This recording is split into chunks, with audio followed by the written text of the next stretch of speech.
also used it. So these all the fellas who are using this other gate, that's passing. So that's the difference. Now, when this place is filled up, the struggle is good for you. We don't push our barriers here. So struggle with them side because they want to see King Saha on top of what? Most of them they are dying there. They cannot really see. So this one is a good view. So it's a good view for what? So they always find themselves running this side so they can do. And so, because this is already this was the condemned. Exactly.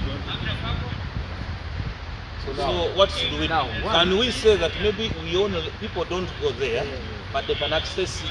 There's a problem.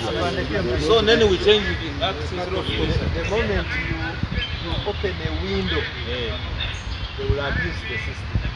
Sometimes it is easier to police it by saying, now in such a situation, now start planning for the decision where is going. Because for you, you have to access. Because you were saying that this is access for this way person.